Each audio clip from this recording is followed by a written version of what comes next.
Good day, friend. I want to talk to you about a couple of things which I think are very important today. I want to tell you what I did. I want to fill you in on what I did, and maybe you might find this of interest. Maybe not. It's up to you. But I want to tell you what I did today. I didn't want to say anything ahead of time in case, well, I don't know. Who knows? Who knows why? I'm not sure why. But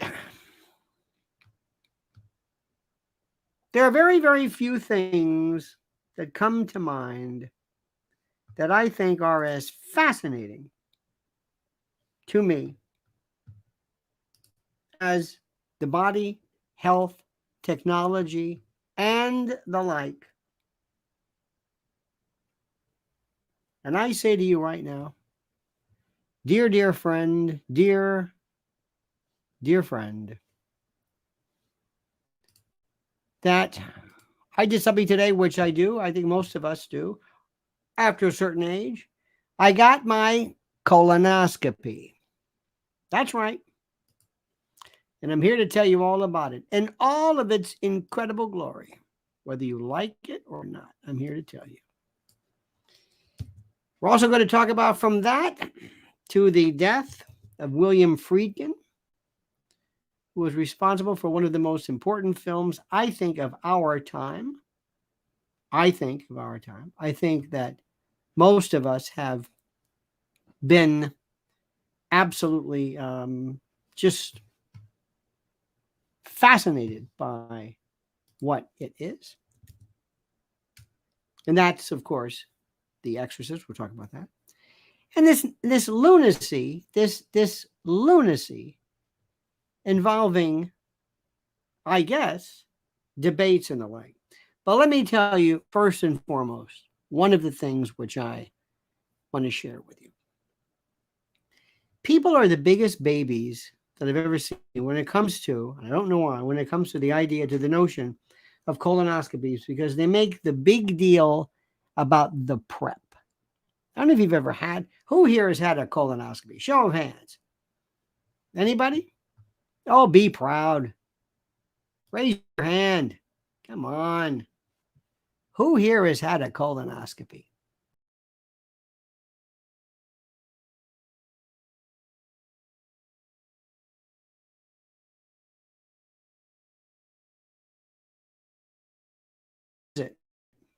Who specifically? Name it. Raise your hand. Yes? Look at this. Yes? No? Yes? Most incredible thing in the world. Most incredible thing in the world. When you think about what happens, they take basically a phone with a camera and a light and shove it in your arse and then take pictures. And from your cecum to your sigmoid colon to look around, they're going around. And if it doesn't like, somebody says, whoa, wait a minute. Hey, we don't like this. What is this right here? It just, little lasso comes along and takes it off. It's the most brilliant thing I've ever seen in my life. It's brilliant. And then when they get done, they say, you're clean. See you in 10 years. What? I'll be 75? I told this guy, I don't know if you're going to be here, but I don't know. I'm 75. Yep. You're clean as a whistle, so to speak. It's the most incredible thing in the world. And of course, when you're sitting in that room and you can, at any time, as they're asking you, when was the last time you ate? Well, let me see. Who was president? Funny like you can't believe. Even funnier. I told the guy in the room, I said, you have the most beautiful eyes. Will you respect me in the morning? They don't remember these jokes. They don't care about this. But it's wonderful. Everybody's sitting there with their loose clothing. I know what you're here for. Then they call you. Come on in. And they ask you questions about your bowel habits. It's wonderful. I'm saying, you tell me. You know why? Because you know what's even more embarrassing? Colon cancer and death. That's real embarrassing. Oh, yeah. So I walk in, I see my guy, greatest, nicest man. I only see him then. Last time I saw him, I think it was 5 years. I don't know how many years ago. Good to see you. Remember me? Here, remember this one? Now do you remember me? Here. Ring a bell? It's wonderful. It's wonderful.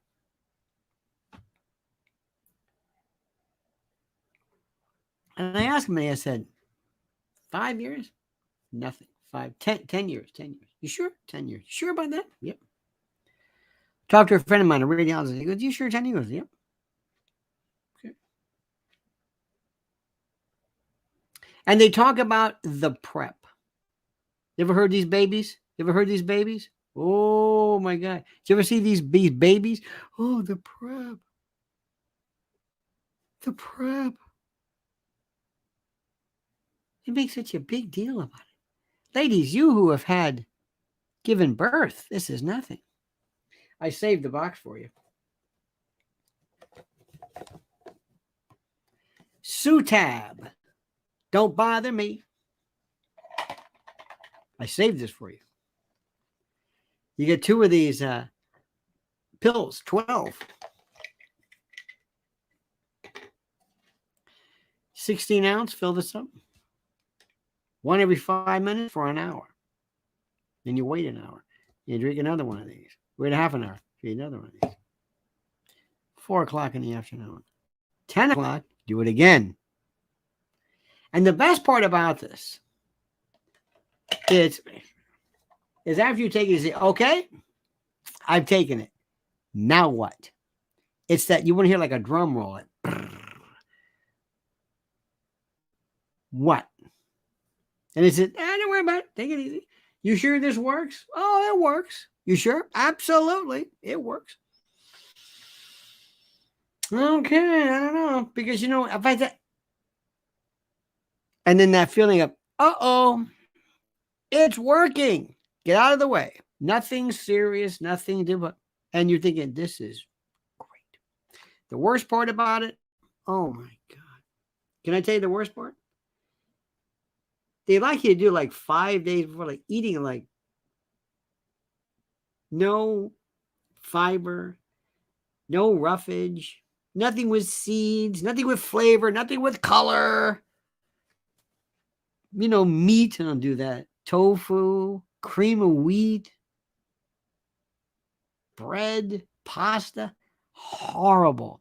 Everything processed. No whole wheat, no nothing, no berries with seeds, nothing with just. And if that's not going to clog you up, because everything in your system just comes, there's no fibers, no nothing. Well, we want you to. This is the diet they put people on before they went on that Titanic sub thing. So anyway, you know what the best part is? Propofol. Oh yeah. I don't know why I loved it. I just love it. No count, no nothing. That Jacko juice, milk of amnesia. It's beautiful. We're going to put it in there. A little halfway there. There you go. And you're saying, okay, feeling all right. And then all of a sudden, this must be death, provided you are able to drift off. The feeling of, here we go. Next thing you know, it's always some nurse who has a foreign accent yelling your name. How you feeling? What? Wait a minute. Hey. And just for a second, you say, what the hell? Just for a second. Oh, I remember. But not half a second. You're sitting there wearing booties with grips on it and a gown in what appears to be a mental hospital. Just for a second or two. And you go, oh, okay, I got it. All righty. I got it. I remember now. So please do this. Please do this.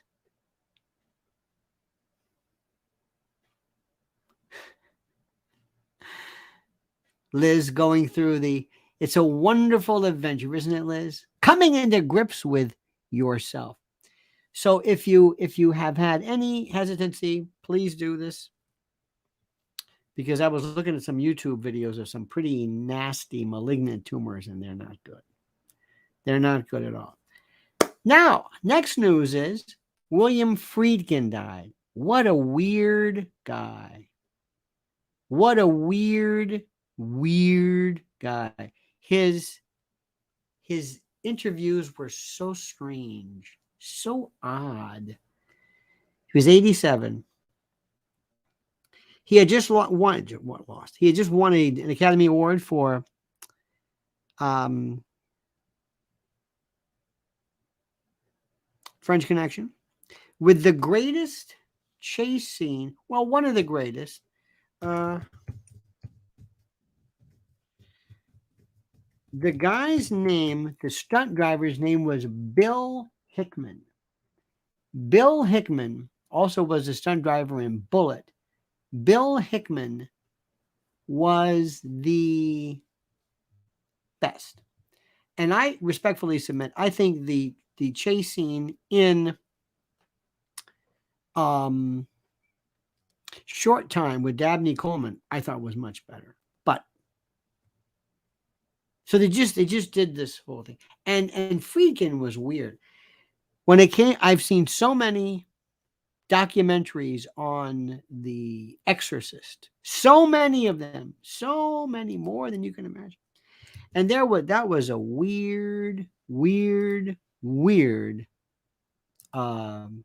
thing. Weird, very strange. Very strange. I thought his relationship in some respects to Linda Blair, a little weird, a little strange. Just the way stuff he said. Just some stuff. Not a lot of stuff. Just some stuff. I thought was very weird. Very odd. Very strange.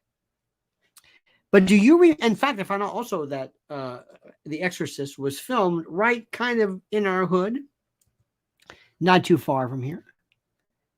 And it was, I think at the time, one of the most important movies about that anybody had ever seen. It was incredible. It was incredible. You remember, were you around, dear friends? Were you around when this movie first came out? Were you there then? Do you recall it? Do you? It was something that was so important and so critical. Do you remember this? It was a wonderful, great, a movie that was so terrific. And why I loved it so much, the reason why I loved it because of the fact that it had no CGI. There was nothing really important to it. It was all wires and pulleys and things like that. It wasn't, but it was one of the scariest movies ever. And for that, I thank. It was wonderful. Do you remember that? Do you remember what this did? Do you remember what this did to people? Do you remember what this did to people? Do you remember this? I do. I remember where I was. I remember how it changed everything. I remember how the churches themselves were wondering whether they should allow you, whether they should recommend it. And I kept asking these questions. And I loved, as you know, I love the devil. I have loved the devil my whole life. The devil is the most fascinating story. I love the devil. The devil. It makes so much sense. It's so fascinating. And I had to ask the question. I had to ask the question of all questions. And this was the most important. This was the question which I guess I sort of had to ask. And it goes something like this. Why did the devil go after this little girl? Why did this devil care about this little girl? What did she ever do to warrant this kind of behavior? What was the point of this? This is the devil. I kept asking all these questions. Why didn't God kill the devil? Why is the devil here? Which devil? This is Lucifer, Satan, Beelzebub. Are they the same? Why are they bothering this little girl? And why is what is the point of it? I'm saying, why is the devil always telling you, here I am, spouting obscenities, taking a crucifix, doing terrible things, pea soup? What is the point? What does the devil... And he brings some what? Some garlic and some, what is, or it's Dracula. He gets the thing, and he goes, and the holy water. That's going to scare the devil? A little holy water? He's there the whole time. Nobody... You can't, you're going to tie the devil down? What does the devil want? If somebody said, okay, listen, devil, what do you want? Okay, fine. I got it. Do you want to just walk like this for the rest of your life? Do you want to just, what do you want to do? If we let you go, where will you go? What will you do? They're going to see you. They're going to arrest you. They're going to say, who is this guy? Oh, that's the devil. What do you want? Why don't you just kind of calm it down? Go in and say, hey, I'm okay. Take over, possess the president of the United States. Somebody might argue he is. What is the purpose? Why are you doing this? What is the purpose of this? I've never understood this. Never. But the movie, what was the scariest part of the movie? What was the scariest part? To me, it wasn't even the fact that once you saw her, like, going down the, the centipede thing, the head turning around, please. Did you see when they were spinning her back? They were really hurting her. Friedkin told this guy, make it serious. And Ellen Burstyn, Ellen Burstyn, she heard Friedkin tell somebody, hurt her. I mean, he was like sadistic. But I don't know what it was. The scene that I think is still scary is when Max von Sydow, who's a young man that looks and he sees this. Remember the name of the god, the name of the devil, and the devil statue in The Exorcist. What was the name? Oh, Pazuzu. Is that beautiful? Pazuzu. It's like Zazu Pitts. Pazuzu. Come on. Pazuzu, in ancient Mesopotamian religion, Pazuzu was a personification of the southwestern wind and held kingship over the Lilu wind demons. What does the demon say? Pazuzu statue. Lollapalooza. Pazuzu. Isn't it? That scene when he looks and there's Pazuzu, that did it for me. That was it. How about when all of a sudden you saw the shadow in the room? Where'd that come from? It's Pazuzu. That son of a Pazuzu. Great movie. And what they did, they have to ice the room down with these heaters, and they can only do. What that girl went through, what she went through physically. Now the bottom line is this, and this is my question: do you believe in the devil? Do you believe there's Satan? Do you believe in the personification of evil in this one body? Do you believe in possessions? Do you believe in exorcisms? Do you believe in this? Does this make sense to you? And when I ask you, you should ask me the question, well, what do you mean believe? Do you believe? If you believe in love, what do you believe?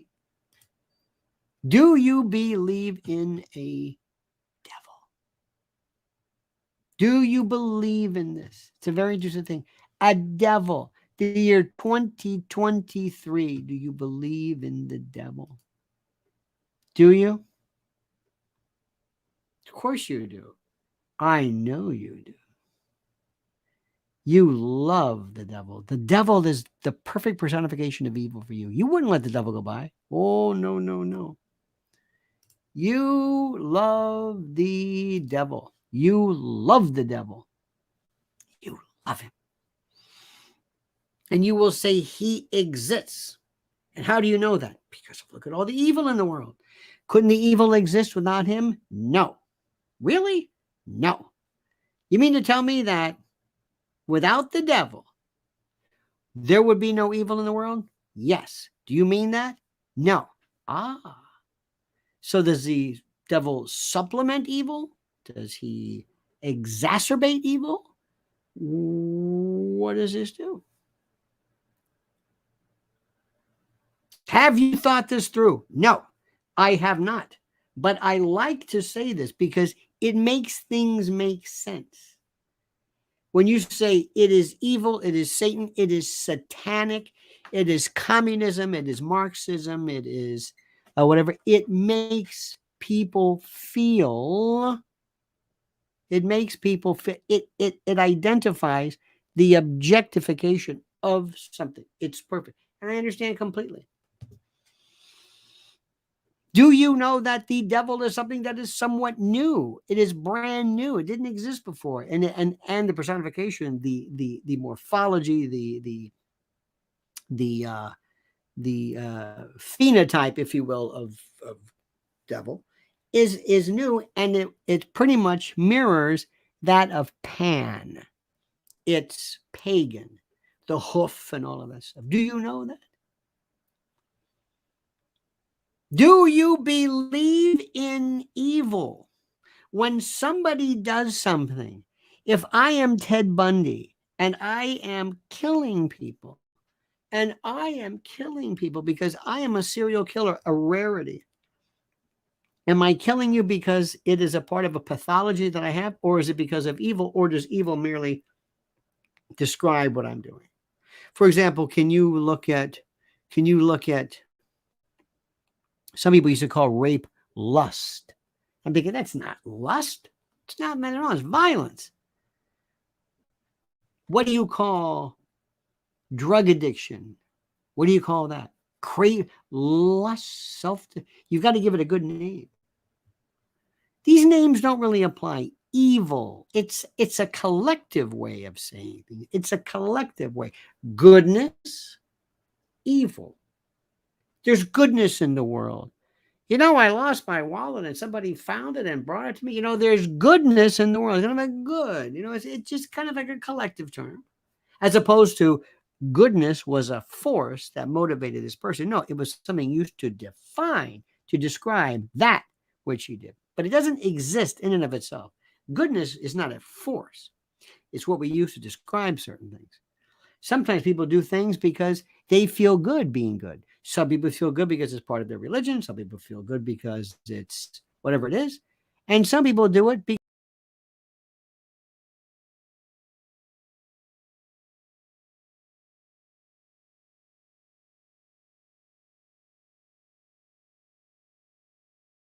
it makes them feel good. It's interesting. Forgiveness is not a virtue. Forgiveness? What does that mean? It's okay. I forgive you. Nobody forgives. Nobody. What they're saying is, I'm going to give you a pass. But for me to look at you and say, it's like it never happened. No. Depending upon what it is. If it's something, meaningless, yeah, sure. Does anybody really forgive? No. Do they forget? No. It's an expression we use. If somebody killed your child, would you forgive them? No. You do it in the context of religion, where you say it is up to God or Jesus to whatever. I'm not going to spend the rest of my life, but that's one thing. It's very interesting, the words we use. It's very interesting, the words we use. We do these things, and we never, ever, ever spend time really defining what it is that we so interestingly use. When a little child sees another child crying or drops something, and the little child runs over and says, here, and hands the item that was dropped here, because the child sees that this other child is crying. Is that goodness? I think it's a reflex. And I think doing things to benefit other people is something that is reflexive. I think it makes us feel good. It's not goodness. It's because goodness, one could say, is a natural reflex. Doing good things makes us feel good. Helping somebody out makes us feel good. We're not doing it because we're good. We're not saying, I would keep that wallet, but doggone it, I've got to be good. No, wouldn't even think anything of it. Wouldn't think anything of it. Is man good? Absolutely not. Absolutely not. Most of the time, people who are good are people who don't do bad things. They're pretty much. Think about this. Think about this. William Friedkin, one of the most important movies. Go see The Exorcist again. You can get it online. See it again. It is still wonderful. Also see the Destiny Denied, or whatever this John F. Kennedy thing. Incredible. Incredible. Wonderful. The biggest lie from the devil is that it doesn't exist. A very clever way of saying the biggest lie of Pazuzu is that there's no such thing as Pazuzu. Wait a minute. What? Pazuzu wants you to believe there is no Pazuzu. Wait a minute. I don't believe there's a Pazuzu. Precisely. Now, wait a minute. You're just saying that to explain that there's that for me denying that there's a Pazuzu. Sugar Plum Bumpkin. What? I believe in Sugar Plum Bumpkin. And Sugar Plum Bumpkin wants you not to believe in what? You've got Pazuzu. I've got Sugar Plum Bumpkin. It's an old Robert Klein routine. You see how we work these things? We just change the rules a bit. Oh, okay, yeah, makes sense. Yeah, okay. The devil wants you not to believe in the devil because then the devil wants you. And the devil does not appear because if he appears, then you wouldn't have to believe. You would see and know. Huh? You just say things. Just do me a favor. Just say things and just. You don't necessarily need proof of something for it to exist. You must own your heart believe that it exists for it to believe. Because if you require proof, then you don't have faith. What? I want proof. I don't want faith. I want proof. There you go. See? What? You just change the rules, whatever you want. Ladies and gentlemen of the jury, do you want proof? What? No, you want faith. No, we want proof. No. See, there you go again. You and your proof. That's why I love you people. You're wonderful. Deep down inside, you're good folks. So anyway, that's that. So I got a good, clean bill of health today. Feeling good. No polyps, no nothing. Please get your colon checked. Please.